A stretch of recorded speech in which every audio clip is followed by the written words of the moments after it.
Bom dia, boa tarde, boa noite. Hoje eu estou aqui com o Diego Lobo. Ele é cantor, compositor. Diego, você é um monte de coisa, inclusive você é filho da PUC, um local lotado de esquerdinha, e ele é direitista. Então ele vai contar aqui pra gente como ele sobrevive no meio do marketing digital, da música, enfim, de tudo que ele faz, sendo de direita, estando aí fisicamente e psicologicamente bem. Diego, você apresenta para o pessoal do Vista Pátria, por gentileza. Oi, gente, o YouTube é oi, né? Não pode ser bom dia, boa tarde, boa noite, é oi. E eu tenho 37 anos, acho que sou um grande sobrevivente da direita. Sempre me identifiquei fora, assim, fora do ninho. Eu sou filho da PUC, como a Camila já falou, eu fiz publicidade lá. Publicidade. Do ano 2000, eu tive que trancar 2 anos, tá? Eu viajei, eu fiz 2 anos de faculdade, tranquei, e depois voltei, terminei acho que em 2006, meados de 2006, uma coisa assim. E eu lembro que eu sempre me senti um peixe fora d'água, talvez só aquele remanescente de que achava alguns do PSDB alguma coisa conservadora, e depois estudando, vi que não tem nada de conservador, não tem nada, mas enfim, sou músico também, acho que foi minha primeira formação. A minha avó, eu sou neto de uma concertista, né? Minha mãe é regente, meu avô cantava ópera, e eu tenho o piano clássico a vida inteira, sabe? Ópera, opereta, música clássica, e eu toco piano, aprendo piano desde os 6 anos de idade. Minha avó me deu aula a vida inteira, ainda ela é viva, ainda ela dá aula com 84 anos, ela tem alunos, então é demais. E fiz publicidade na PUC, né? E agora estou tentando terminar o direito. Terminar. Não, termina de falar. Então, estou tentando terminar o direito, tá difícil, tá trancado agora, porque é muita coisa, né? A gente tem que sobreviver, tem que estudar, tem que viver, enfim.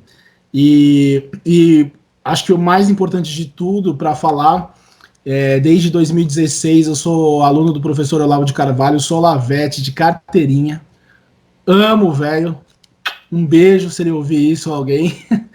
E eu acho que depois do COF, eu acho que eu me reencontrei, sabe?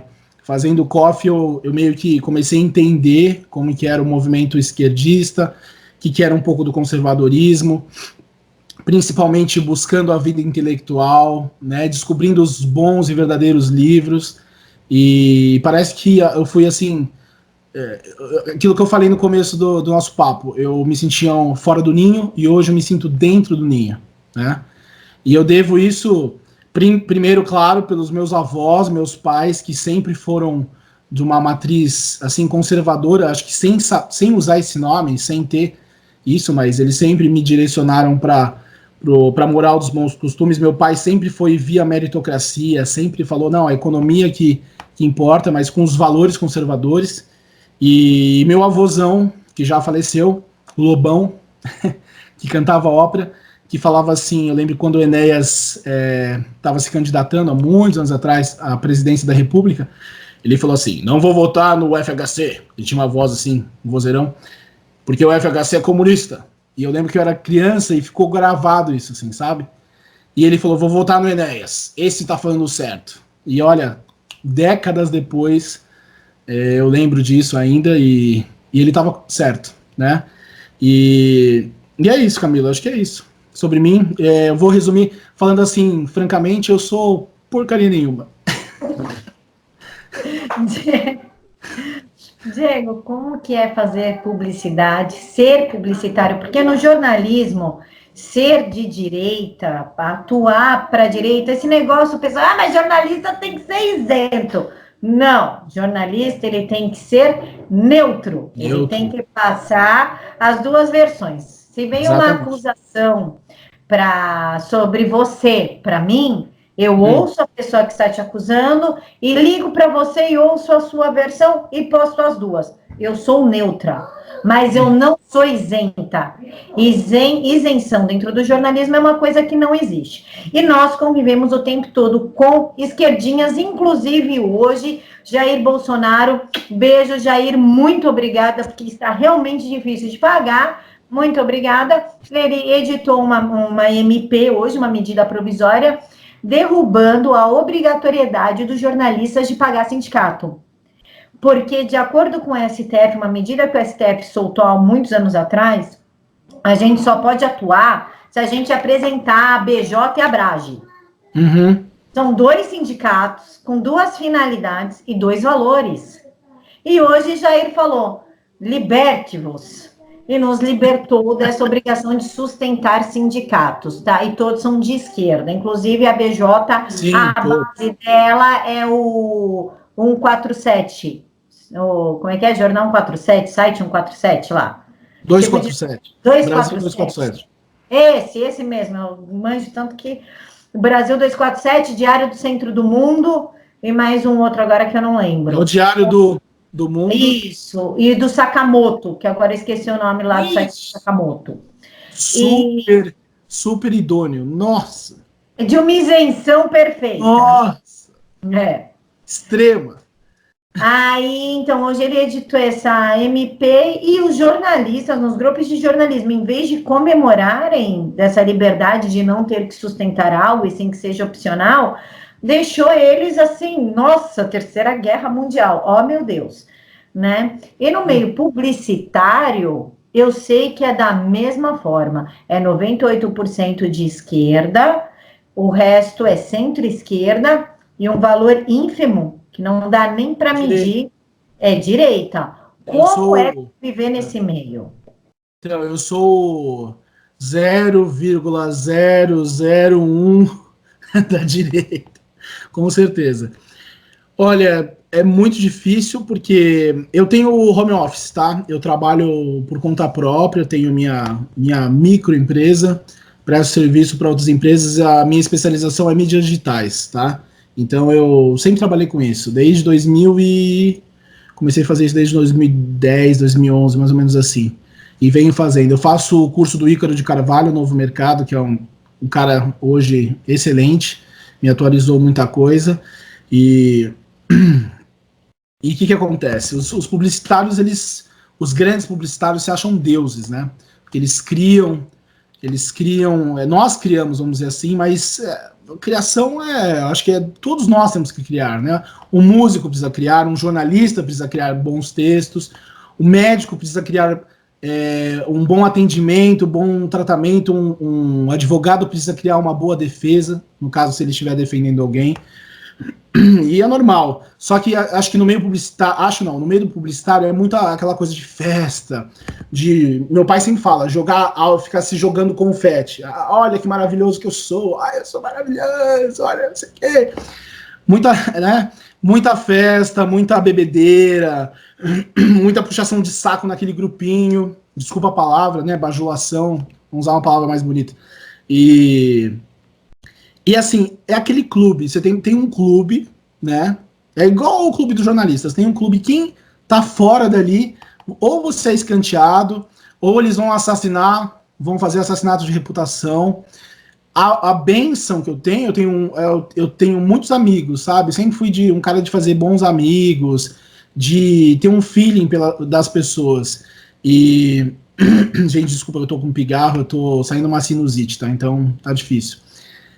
A Camila viu até fazendo aquecimento vocal, mas nem isso está resolvendo. Então eu tenho a sorte de ter essa empresa, fazer isso e ter esse ganho. Só que assim, se eu trabalhasse, vamos supor assim, numa multinacional, numa agência de publicidade que eu já trabalhei, e é um ambiente péssimo. Com certeza, ou eu me corromperia, eu teria que me corromper, ou eu cair fora. Eu empreendo hoje com muita dificuldade, porque eu trabalhei na TV Record, tá? Quando eu estava ainda no finalzinho da faculdade, eu estagiei e trabalhei um período na TV Record. E teve uma época, e não falando mal da TV Record, mas o meio é assim, né? A televisão é podre. O quem trabalha na TV sabe, é um mundo podre, não importa se é TV evangélica, TV judaica, não importa, é podre, TV cristã, macumbeira, é podre. E aí, chegou uma época, lá, imagina, eu trabalhava na diretoria de vendas internacionais, trabalhava direto com as novelas, com linha de show, com essas coisas. Na época eu era muito bonito, né, magrinho, hoje não tô mais. E, e muito novo, muito descabeçado, e eu meio que mergulhei uma época nesse mundo. E chegou uma hora que os valores, né, eles batem na gente, né? E meus pais vendo eu pós-adolescência, com 20 e poucos anos, fazendo muita besteira. Aí chegou uma época que eu falei assim, escuta, ou eu entro de vez nessa podridão, ou eu saio de vez. Eu tive que optar. E eu optei cair fora. Na época foi muito difícil para mim, muito difícil, porque era uma coisa que eu amava. Eu sempre quis TV, desde criança. Eu lembro que eu via a Xuxa descendo naquela nave. Eu não tava nem aí pra Xuxa, mas eu queria ver como que era a nave funcionando, o que tinha no cenário, o que não tinha, como que era produzido. Eu sempre tive paixão por isso. E aí, quando eu entrei no mundo, eu me frustrei, Camila, porque eu falei, gente, que podridão. Que podridão. Tive cantadas de diretores, diretoras, vi cada coisa bizarra, que não, eu não posso nem falar, é impublicável as coisas que eu vi e presenciei. E assim, se você não faz parte da patota, eu lembro que até um diretor lá, eu falei, eu quero ser assistente de direção e tal. Aí eu lembro que ele me passou uma cantada, eu falei, não, mas espera aí, a sua esposa, seus filhos, eu falei, novinho, né? É novinho ainda, ele fez assim, muito novinho, ele viu que eu era novinho. E aí eu fui conversar com os colegas meus, e ele falou, pô, o cara tava te cantando, não sei o quê.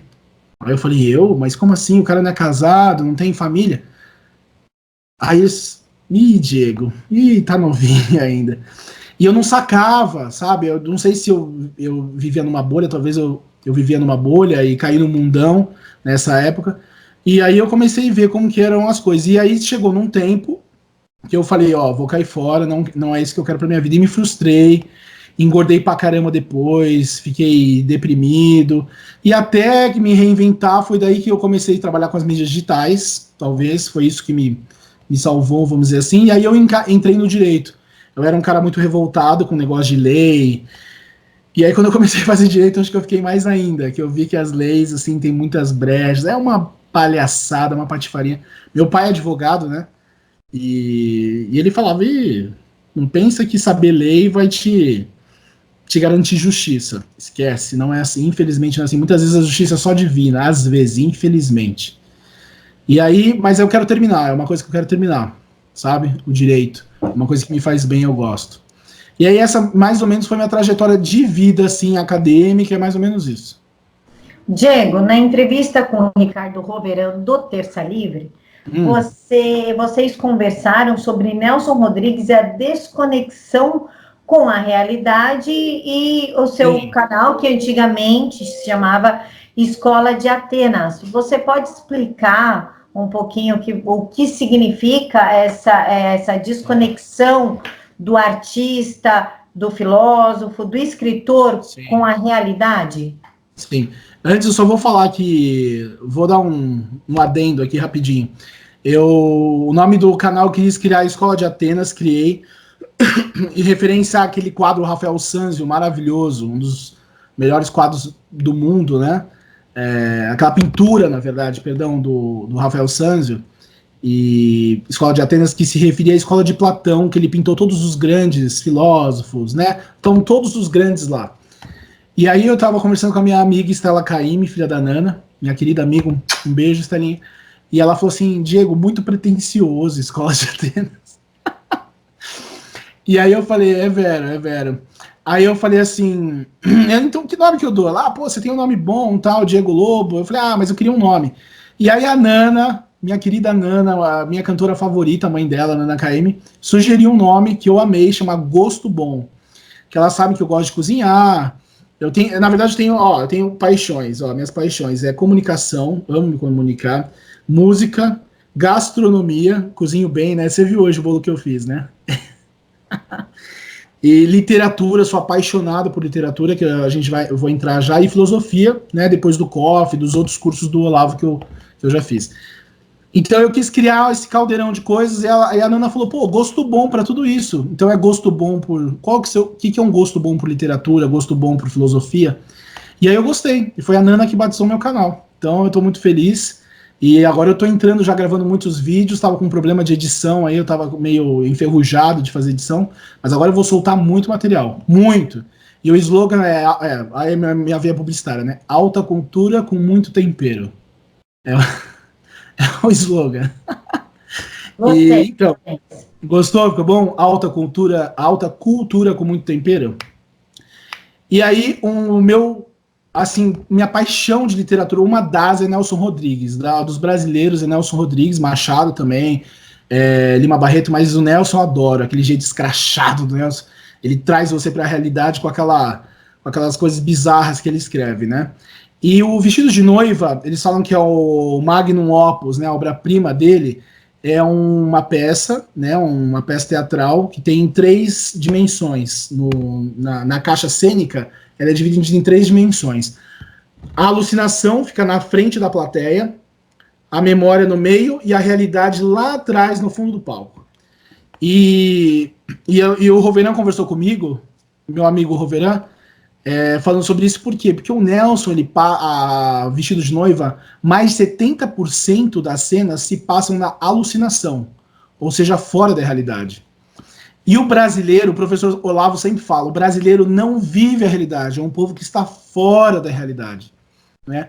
O Ítalo Marcilli também, um dos grandes alunos, talvez o melhor aluno do professor Olavo de Carvalho, ele fala, bem-vindo à realidade, é um dos slogans do Ítalo, né? Porque viver a realidade é difícil. E muitas vezes a gente se pega fora. Muitas vezes eu me pego e falo, pô, peraí, opa, vamos voltar. E o que acontece? Você fora da realidade, você não pode ter relações interpessoais, você não vai sustentar um casamento, você não vai sustentar uma profissão. E a gente vê que as pessoas estão fora da realidade, principalmente porque a maioria dos formandos hoje são analfabetos funcionais. Você escreve um texto hoje, não é, cara? Você escreve um texto para a pessoa lê e não entende. Não entende. Então é difícil. Eu, na minha igreja, sou religioso, tá? Na minha igreja, às vezes eu tô mandando um WhatsApp para alguma pessoa, a gente é tudo serviço voluntário. E a pessoa não entende, eu tenho que mandar um áudio, olha, meu amigo, é isso, blá, blá, blá, blá, blá, blá, blá, e às vezes eu tenho que ir lá e desenhar para a pessoa literalmente. Então é muito complicado ser brasileiro. Né, o Olavo sempre fala, aquela pessoa brasileira que não teve um contato com cultura americana ou cultura europeia recente, ele não vive a realidade. Que essas pessoas vivem, esses países vivem. E acho que eu tive bastante, né, de algumas pessoas, principalmente da igreja, americanos, alguns europeus, minha família toda da Europa. Então, talvez eu tive um pouco. Meus pais são muito pé no chão, muito realidade. Muito, muito.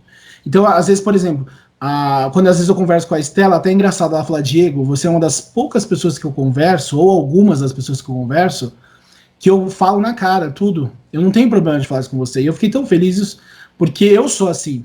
Muitas vezes eu converso com alguns amigos meus não é que eu sou sincericídio, não é isso. Mas às vezes você fala com carinho, mas você fala a verdade, e você sabe, o brasileiro se ofende por qualquer coisa. Se eu falar, pô, Camila, essa jaqueta tá. Esse botão tá meio torto. Ai, nossa, o Diego não gosta de mim porque ele falou que o botão tá torto. Não é assim? Eu faço mesmo que você, quando eu vou falar alguma coisa, você fala no carinho mesmo. Pô, dá uma penteada nele. Meu, quantas pessoas em comentários já falaram assim pra mim, pô, Camila, você não bota uma franja, você não joga esse cabelo de lado, não sei o quê.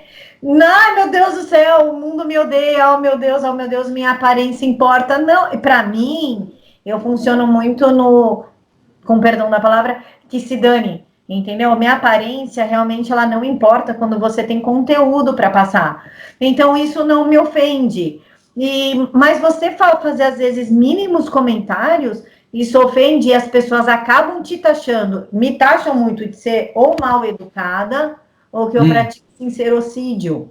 Igual eu, igualzinho. Então vamos mentir, ok? A gente mente, não é, Diego? Igual quando a pessoa fala assim pra mim, nossa, mas como você tá bem? Eu falo, nossa, tô bem gordo, né? Não, você tá gordinho. Eu falo, não, eu tô gordão. Eu não tô gordinha. Mas tô de boa. né? Se eu tivesse muito incomodado, eu vou pra academia e emagreço, entendeu? Eu faço uma cirurgia bariátrica, sei lá, alguma coisa assim. Mas é aquela coisa sempre, ai, aquele medo, né? Não que a gente vai ter que chegar pra cada pessoa, nossa, sua gorda, né? Igual tem uns tios bisavós que falam, nossa, você tá gordo. Não precisa também, é a forma de como fala, né? Você pode falar, né? Você pode falar tudo, mas a forma que a gente fala que dá aquela maciada. Mas então, o brasileiro, sinceramente, não vive na realidade, Camila, não vive. As pessoas, mais de 60%, teve uma pesquisa agora esses dias, que até foi divulgada na página do professor Olavo, acho que o Terça, se não me engano, o Terça também colocou, eu não sei o Vista Pátria, mas falando que mais de 60% dos atuais acadêmicos nas faculdades, né, nas universidades públicas, são analfabetos funcionais. A gente pode ver, desculpa colegas de profissão, mas pelo próprio jornalista. Tem coisas que eu vejo nos grupos, os caras leem o negócio, entendem errado e brigam. Não, porque tal coisa, não sei o quê, mas não significa isso não, fofo. Calma, segura um pouco.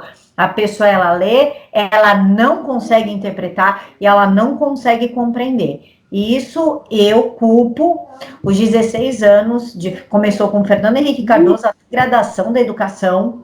Foi. E aí entrou Lula, Dilma e degradou 100%, porque esse pessoal entende muito bem de promiscuidade, de ser vergonhice, mas bota para fazer uma conta simples, sei lá, 20 dividido por 4. Nossa, meu Deus, calculadora, eles não sabem fazer, Diego.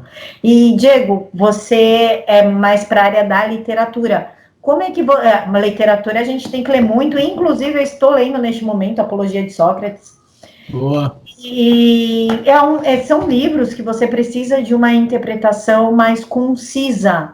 Como é que você lida nesse meio da literatura, as pessoas com essa dificuldade de compreensão de interpretação?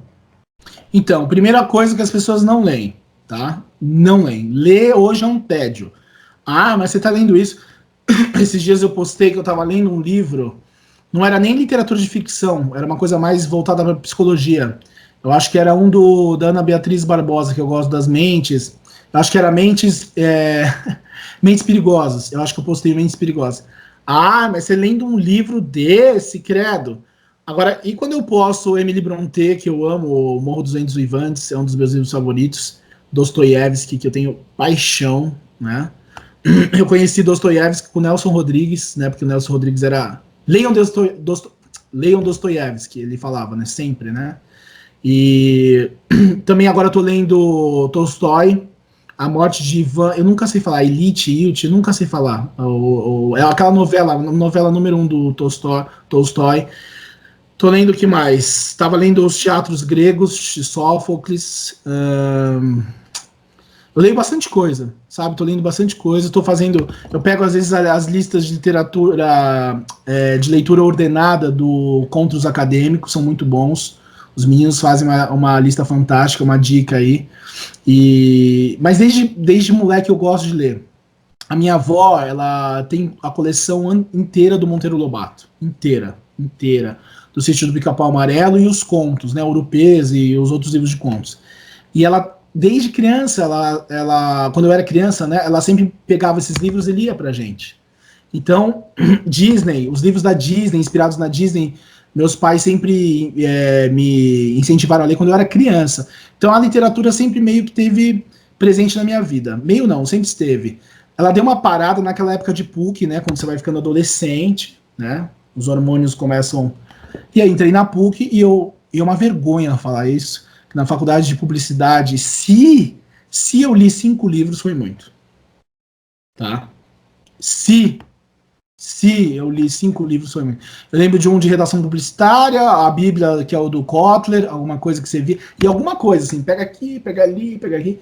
Agora, a primeira aula é de política. O que é? Manifesto Comunista. Marx. Você manifesto comunista na primeira aula de política? Eu tive o período pré-socrático, socrático e pós-socrático. Imagina, que Sócrates, nunca. Já entrou em Marx mesmo, comunistão. Aí o professor pegava você pela mão, descia pro CA, ia fumar maconha. e levavam você pro dia. Na época não tinha PSOL, tá? Aí era PSTU, era PT e PCdoB. Eu lembro desses E o três. PCO também tinha na faculdade, pelo menos uma Ah, 15.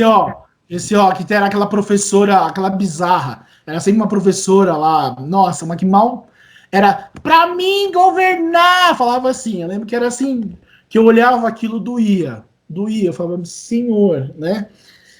Então eu nunca fui. E todos os meus amigos, pô, cara, você não vai lá, não sei o quê, vamos lá.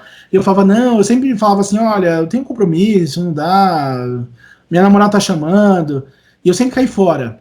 Então eu nunca, e eu sempre conversei com todo mundo, sabe? Nunca excluí ninguém, mas eu não fazia parte dessa coisa. O professor ficava na lavagem cerebral. Aí eu chegava em casa, ia conversar com meu avô e com meu pai.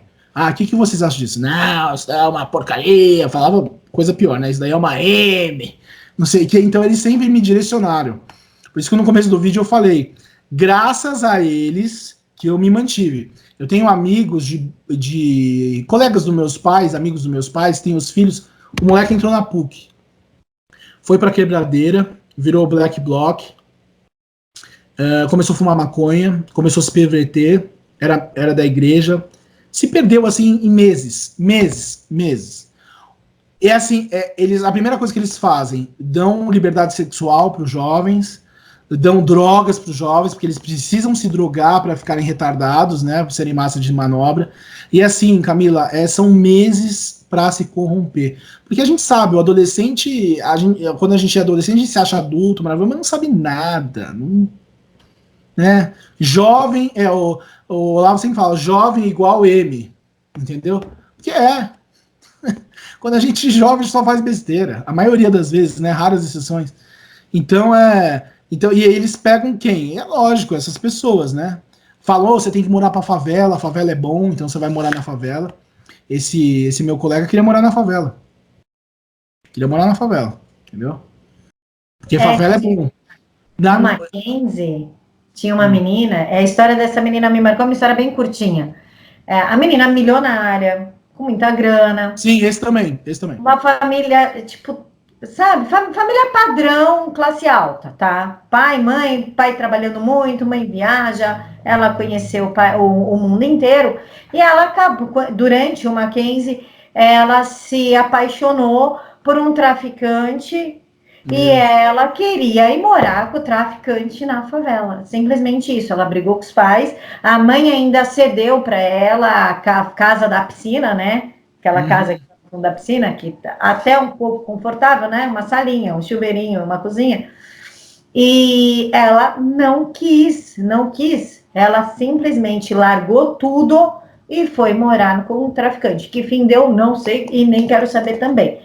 Mas a história dela me marcou, falar como você abre mão de uma vida confortável, uma vida de cultura, com faculdade, com tudo que, sabe, só a nata tem para ir morar com traficante na favela. Mas sabe o que é? É aquilo que eu falei, eles não leem. Dão um outro textinho, dão um outro vídeo, fazem aquela lavagem cerebral do jovem, deixa... O que o jovem quer? O jovem quer liberdade, não é? Quero me livrar dos meus pais, a primeira coisa. Então eles falam, nossa, aqui com a gente você vai ter essa liberdade, te dou droga, te dou sexo, te dou o diretório lá de não sei das quantas, para você ter ali, fazer a P que você quiser, a baixaria que você quiser, e aí a molecada fica doida, né? A molecada começa a ficar doida, e se perverte, são meses, olha só, esse meu caso, os pais entraram em pânico, foi difícil recuperar, deu uma recuperada no moço, agora ele foi fazer um serviço voluntário, tá voltando agora, e eu espero que ele mantenha o rumo. Eu lembro que uma época atrás ele queria tava pensando em morar em Cuba, na China, então você vê, não, mas eu não culpo o rapaz, porque como eles são assim, tragados mesmo, nascidos de bons pais, né? Até jovens nascidos de bons. Você fala, às vezes o cara tem uma família de estudo. Não, jovens nascidos de bons pais entram nessa. Então, o que acontece? A cultura, ela é importantíssima. E a direita, né, eu estava vendo a entrevista que você fez com o professor Rafael Nogueira, o que aconteceu? Acho que muitas pessoas se preocupam com a economia. Pô, a economia que é... Pô, economia com uma outra leizinha você resolve. Economia sim, a gente tá vendo o Bolsonaro fazer isso com o Paulo Guedes. A economia está se resolvendo. É fácil resolver, não é difícil resolver uma economia. A gente sabe disso. Ah, às vezes demora um tempinho? Demora, mas não é assim, ó. Agora e a cultura, Camila? Mudar uma cultura. E aí? Como que a gente vai agora entrar, tomar esses espaços que foram tomados pela esquerda, pelo marxismo cultural, como uma forma... acho que talvez o Brasil é a forma mais perfeita que eles tiveram, porque eles tomaram mesmo.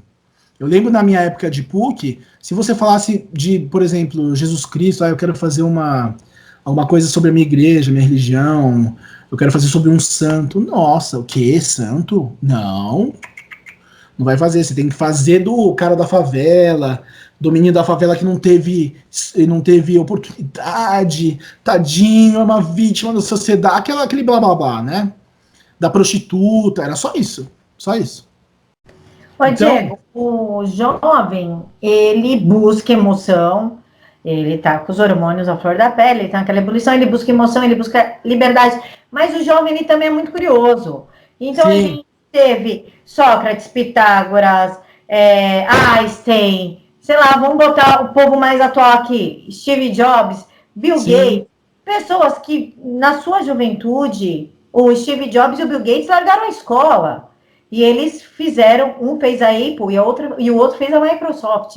Então, são jovens direcionados para aquela curiosidade de eu vou construir, eu vou desenvolver, e fez um bem para a humanidade. Onde que o Brasil especificamente, porque no Japão, jovens conseguem resolver contas dificílimas de cabeça. No Japão, inclusive, as classes são divididas, né? Medianos, inteligentes e gênios. Tem toda essa busca de querer se superar o outro, enfim. Eu vejo que um problema é muito localizado, mas para América Latina, Brasil, em que se cultua a imbecilidade do jovem, sim, ao invés da sua curiosidade, a sua busca pela descoberta. Você, como formado em literatura, tendo esse contato com o meio cultural, com a alta cultura, vê esse problema, a imbecilização do jovem, a vitimização, porque eles ensinam a gente a se vitimizar o tempo todo. O tempo todo. Vou dar um exemplo prático aqui. Eu abri mão do meu emprego, ok? Ok, eu me exonerei, decisão minha. Meu Deus do céu, como é que você vai fazer com 2 filhos? Entendeu? Não me vitimize, porque eu não estou me vitimizando. Eu não sou uma vítima diante da vida, né? A gente sempre se reinventa, né? Eu acho que as pessoas têm que ser uma fênix. Elas sempre têm que se reinventar e ressurgir. Aonde que começou? Em que época que você consegue perceber, pelo menos consegue datar, essa imbecilização do jovem, a vitimização da sociedade e esse sufocamento da busca pela curiosidade para produzir e crescer? Olha, eu acho que tudo começou na década de 60, né? A invasão começou do esquerdismo, os militares lá dominando na guerrilha e os antigos gênios da esquerda dominando toda a cultura. Eu acho que o ápice foi nos anos 80, não, tá sendo até agora, mas assim, quando eles realmente conseguiram tudo foi nos anos 80, e eu lembro do professor Olavo falando que os últimos remanescentes daquela verdadeira intelectualidade estavam já no seu final de vida na década de 90. Acho que até o ano 2000 morreram todos, mais ou menos assim o Olavo falou.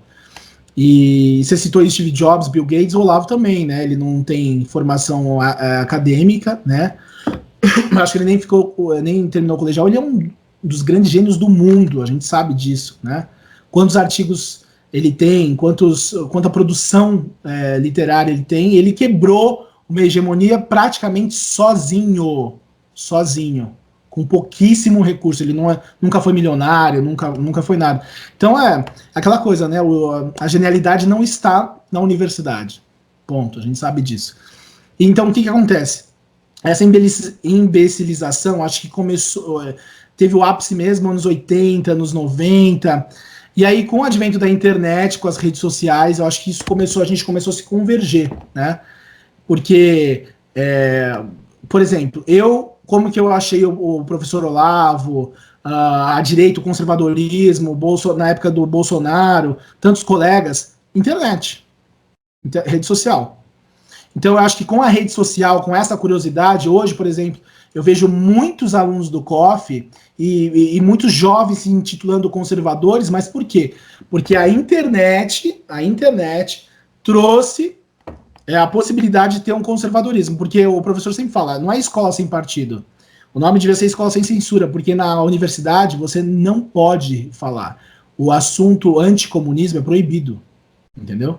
Então, não é que a gente queira proibir o comunismo de falar, não, a gente quer também que seja falado do outro lado, possa ser falado do outro lado. E a gente sabe que na universidade não pode, é proibido. Eu quero fazer meu TCC sobre direitos humanos. E aí meu orientador, que é um grande desembargador, chegou assim, Diego, qual que é o tema? Eu falei, direitos humanos. Ele, tá, ok. Mas qual que é o tema? Eu falei, direitos humanos da vítima, da polícia, dos policiais. Ah, não dá.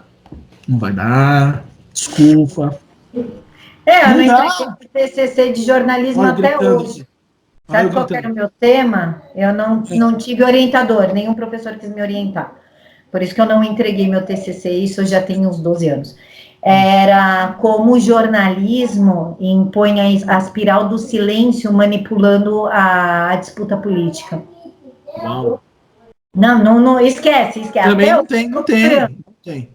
Então, como que a gente conseguiu isso? Via internet e rede social, graças a isso. Só que assim, a gente sabe que os lares que acessam no Brasil a internet ainda, quanto que é? Acho que 30% da população brasileira tem acesso? Acho que nem isso. 70%? Estamos em 70% de 70%? acesso. Então 70% cresceu, eu estou por fora dos dados. Só que esse 70%, o que eles veem? O que eles... aqueles youtubers besteira, ou eles têm esse conhecimento? Então, até a gente conseguir chegar em todas essas pessoas demora, leva um tempo. E agora a gente está vendo, o Lula acabou de sair aí da prisão, né? Cachaceirão. O que ele falou? A primeira coisa que ele falou? O que eu errei de não ter censurado a mídia e a comunicação. Que é a única voz que a gente tem, o único meio, entre aspas, livre, porque a gente sabe que nas plataformas essa que a gente vai entrar aqui, outras redes sociais, nós somos censurados. Eu já tive meu Facebook, caíram meu Facebook 2 vezes já, meu Facebook. Então é normal, todo mundo teve. O Carlos Bolsonaro agora foi censurado em todas as mídias sociais. Não, o Carlos ele tirou sozinho, porque ele quis. Foi ele que tirou? Então é fake news, tá vendo? Se afastar, aí ele deu uma desativada. Tá, então não foi que foi censurado, mas já censuraram. Você foi censurado, eu já sei que você foi censurado também. E tantas, né? O Alan é censurado o tempo todo do Terça Livre, eu já fui. Enfim, o professor Olavo, então, quantos meses já ficou com o canal bloqueado? Então é assim, essas censuras elas ocorrem. E o que acontece? Essa é a nossa única voz que a gente tem. E a gente precisa criar meios. Por isso que a gente precisa se reunir muitas vezes nas nossas casas, na nossa comunidade, e começar a fazer. Uma coisa a esquerda fez muito certo, a esquerda. Aquela militância, eles iam nas casas, formavam comitês nos bairros. Por que a gente não pode fazer isso? A pergunta. Errado. Nossa, vocês vão ser os petistas e ensinar o contrário. Vai, né, pra casa do baralho, entendeu? Né, baralho, eu falei. Baralho. Porque eu também não falo palavrão, então eu só falo baralho. Essas besteiras. E aí o que acontece? Não tem sinal trocado nenhum. A gente tem que aprender também a se organizar, a criar essa militância, assim. Mas uma militância real. Porque muitas, por exemplo, minha avó, ou minha mãe, minha tia, as amigas da minha mãe, elas não sabem, elas estão por fora. E aí o que acontece? A gente tem que chegar e começar a fazer. Eu agora estou tentando montar, o povo me chama, você é doido, estou tentando montar um sarau literário. Eu quero montar aqui em casa um sarau literário, tá? Então vocês não pode divulgar minha casa, pra eu não ser perseguido, mas eu moro em condomínio fechado, então não vai entrar, ninguém vai conseguir entrar aqui. Fazer um sarau literário o quê? Juntar essa galera, conservadora, principalmente, eu gosto, principalmente se for uma galera Olavete, que eu acho que são os conservadores. Lógico que tem gente que não faz coffee, tudo, não vou ser radical, mas normalmente que eu vejo, por exemplo, os deputados ali, os mais fiéis que estão com o Bolsonaro são os mais ligados ao Olavo, ali, uma coisa mais assim. Você vê, né? O negócio tá. As máscaras estão caindo. E aí o que acontece? Eu quero fazer esse sarau para quê? Para chamar essas pessoas e a gente começar chama vizinho, chama amigo, chama um e começar a fazer esse movimento. Alguém tem que começar. Eu não vou começar, eu não tô aqui querendo mudar o mundo, porque eu não vou mudar porcaria nenhuma, não tenho condição de mudar o mundo, mas talvez aqui um trabalhinho aqui eu consiga fazer. Entendeu? A gente tem que aprender a estratégia e a estrutura e o jogo político da esquerda se a gente quiser vencer isso. Diego, a gente está falando muito alta cultura, o seu canal é voltado para alta cultura, porque alta cultura... Mas o que é alta cultura, afinal? Vou dar uma definição do Silvio Grimaldo que eu gosto muito. Alta cultura basicamente é literatura, tá? A boa literatura. Literatura de ficção mesmo, grandes escritores, né? Aí você pergunta pro jovem assim, você já leu Balzac? Ele vai falar, que vodka é essa? Nova do mercado. Entendeu? Onde que eu compro isso? É uma breja nova? É de fumar? Dostoiévski é o quê? Essa é vodka. Na balada vende? Né? Então, por isso que eu tô criando um canal agora, por isso que eu falei alta cultura com tempero, porque eu vou ter que ser doido. Eu vou botar receita no meio. Eu vou fazer palhaçada, mas eu vou trazer esses grandes autores de uma forma que talvez eu seja até criticado, entendeu? Não, você não está sério falando assim, pomposo. Não vai ser assim, não adianta, não vai. Já tem muita gente boa fazendo isso. Então, o que acontece? Como que você vai trazer essa molecada? Eu participava num grupo do encontro de alunos do professor Olavo em São Paulo, né? E eu que fazia a divulgação, uma época eu fiz a divulgação desse grupo, não tô mais nesse grupo, tá? E eu trazia muita molecada. E como que eu trazia molecada? Moleque, vem cá, não sei o quê. Então eu falo a linguagem do jovem, entendeu? E fazia minhas palhaçadas. E todo mundo falou, você é engraçado, você tem que fazer. E eles que começaram a me incentivar, você tem que ter um canal, você precisa fazer um canal, você é bom para falar isso. E literalmente, basicamente a autocultura, Camila, é isso. A alta cultura é literatura. É a literatura. Tem a parte filosófica também, mas é uma parte mais densa, né? E outra, para você fazer a formação do imaginário, é só lendo. O professor Pierluigi de Piazzi, que eu amo, o falecido professor Pier, né, um grande gênio, tá ali o livro dele, ali, ó. Tá ali. E ele tem 4 volumes, né, Aprender Inteligência, é o primeiro. Ele fala... Só é inteligente, você pode aprender a inteligência, você pode ser mais inteligente, e só é mais inteligente quem lê, e quem lê muito, tá? Então, um livro por semana, que isso, que loucura, no mínimo um livro por semana, 30 o Contra Acadêmicos fala maravilhoso, já leu as suas 30 páginas? Aí a pessoa fala assim, já li 30 páginas, eu li o artigo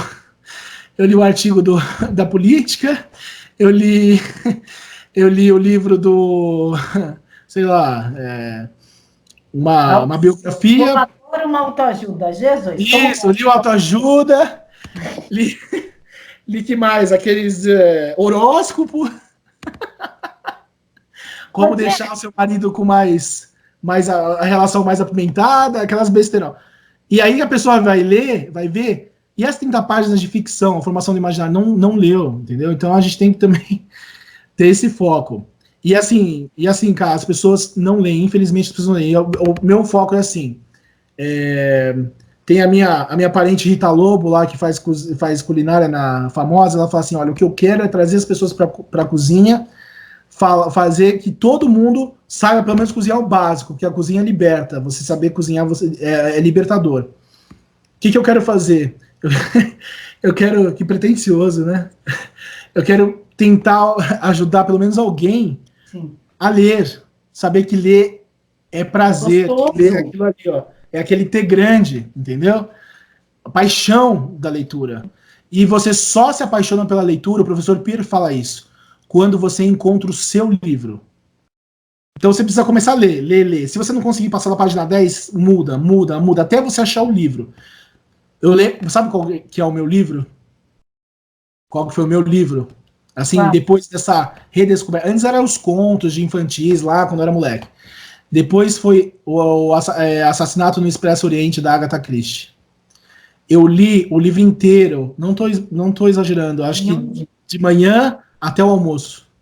Quando eu não tinha filhos, eu fazia isso também. Eu comi o livro. O dia inteiro. E aí eu falei assim, gente, é muito bom isso daqui. E aí eu comecei a ler outro. Aí eu fui para Conan Doyle, para Sherlock Holmes. Eu amo Sherlock Holmes. Eu amo policial, né?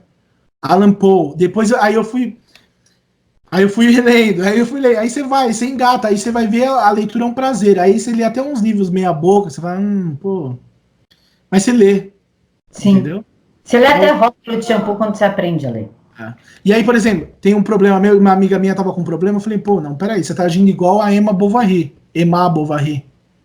Ela, como assim? Eu falei, olha, aí eu comecei a trocar uma ideia. Formação de imaginário. Sim. E ler coloca você em um outro país que você nunca esteve, você compreende as ideias de uma pessoa que morreu há 100 anos atrás. Sim. Então você convive com diversas personalidades, com diversos modos, em diversos locais. Diversas vidas. Sem sair do sofá da sua casa. É maravilhoso. E, Diego, me diz uma coisa, no seu canal, você pretende trazer nomes do tipo Shakespeare, Castelo Branco, Álvares de Azevedo, Fernando Pessoa, ou você pretende focar mais numa Sócrates, Sófocles, ou não? Você vai fazer uma abrangência, literatura europeia, literatura inglesa, brasileira, em português? Tudo. Eu não vou falar nem a palavra, que não pode, né? Mas eu vou fazer um caldeirão, poderia falar uma outra. Caldeirão de literatura, tá? Eu acho que Camões é muito importante. Muito importante. Não, os clássicos são importantes. Mas, por exemplo, os clássicos são importantíssimos. Eles precisam estar, mas você precisa mesclar. Por exemplo, nesses encontros do Coffee que eu participei, todo mundo, vamos ler agora Shakespeare. Que maravilha, Shakespeare. Hamlet. Aí a gente leu Hamlet.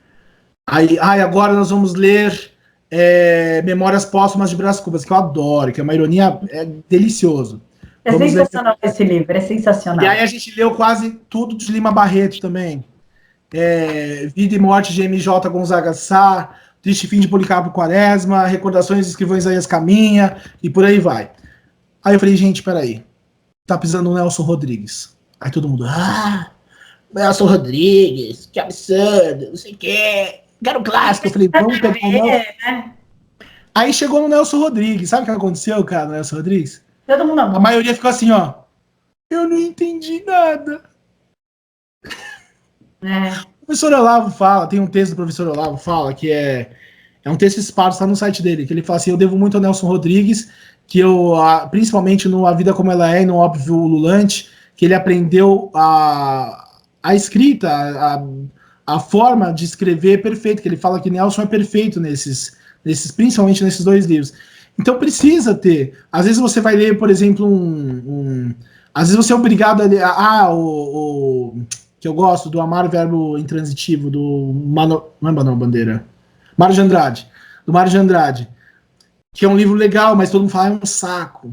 Mário de Andrade. Eu gosto de Mário de Andrade. Nossa, você falou em Manuel Bandeira. Eu lembrei o primeiro livro que eu me apaixonei, que foi daí que eu nunca mais parei de ler. A Marca de uma Lágrima. Eu tinha 11 anos de idade quando eu li esse livro e foi uma paixão tão grande que eu nunca mais parei de ler e comprei esse livro para minha filha. Eu achei legal para ela. A Marca de uma Lágrima. Ultrarromantismo, Álvares de Azevedo, um cara que morreu eu amo Álvares de Azevedo. Nossa, então, eu também. Eu lembro que quando eu fui pela primeira vez no Largo São Francisco e vi lá nas arcadas Álvares de Azevedo, eu me emocionei. Eu era jovem. Falei, pô, o cara estudou aqui. Né, aquela coisa mais quando a gente é mais adolescente, mais jovem. Mas Uma coisa precisa mais ter. emocional, mais paixão. Não, paixão 100%. Noite na Taverna. É um livro fantástico. Maravilhoso. Ultra romantismo, segunda geração. Você fala, como assim ele morreu de tuberculose com 21 anos? E nessa época do trovadorismo, era muito comum se apaixonar, pegar pneumonia e morrer, e ter tuberculose e morrer. Era uma coisa bem romantizada, bem Romeu e Julieta. Romeu e Julieta, por exemplo, o povo lê com um olhar de romance, né? Daquele amor perfeito, daquele... E não é nada disso, gente. Julieta não é nada. Fala de uma paixão irresponsável, de atitudes extremas, de rebeldia. De juventude. A literatura em si, ela é apaixonante. Diego, a gente estourou completamente o tempo, 50 minutos. Alan, não me mata. A gente tem que fazer uma parte 2, foi uma conversa muito gostosa, eu te agradeço mesmo, de coração. E eu peço que você faça suas considerações finais aqui para a galera do Vista Pátria. Então, jovens, leiam. Jovens, leiam. A leitura liberta, né? Nos liberta. Nos dá um livro, um bom livro, é uma vida aquilo ali. É uma vida. E são várias possibilidades. E muitas vezes a pessoa que fica presa em determinadas besteiras psicológicas mesmo, se ela tem uma formação do imaginário muito boa, ela vai se libertar, porque ela vai lembrar. A literatura cura. Muitas vezes ela cura. É até meio louco falar, tipo, meu, pô, você é louco. Não. A literatura cura. E é verdade. E é verdade. Acho que é a grande lição. E eu vou tentar fazer isso com muito tempero. Tá? Espero que dê certo. Só e com bolas de morango. E aquilo que eu falei, quem é você? Sou porcaria nenhuma, não posso falar a palavra, sou só uma porcaria, só isso. Nada mais. Pessoal, o canal do Diego vai estar aqui na caixa de informações, assim como o Twitter dele. Diego, mais uma vez, muito obrigada de coração por esse bate-papo, foi muito gostoso e eu amo falar de literatura. Então, foi muito proveitoso e eu espero que o pessoal que esteja nos assistindo também tenha tirado um bom proveito disso. Qualquer dúvida, vocês deixam aqui nos comentários ou vão até o canal do Diego e perguntem lá, façam sugestões, peçam. Olha, Diego, eu não entendi Brás Cubas. Você pode, por favor, fazer um vídeo resenhando esse livro e explicando? Com certeza absoluta, ele vai fazer. Quem precisar de mim, eu ajudo. Oi? Ninguém entende o emplasto do Brás Cubas, o remédio que ele quer fazer. Enfim, vai. A gente pode até fazer um debate sobre o livro, né, Diego? Boa. A gente faz um debate sobre o livro aqui para esclarecer para vocês, mas, por favor, peguem o amor pela cultura, peguem o sabor da literatura, porque a literatura ler salva vidas, literalmente falando. Ler, às vezes, te tira da depressão, ler resolve um amor perdido, e ler te traz cultura para você, às vezes, ter aquele jogo de cintura para sair de algumas situações constrangedoras e até, quem sabe, poder proteger você, sua saúde física e sua saúde mental. Pessoal, muito obrigada por nos assistir até aqui. Que Deus abençoe a todos, de todo o meu coração, muita paz e muita vitória na vida de cada um, com uma vida repleta de bênçãos. Muito obrigada a todos, fiquem todos com Deus.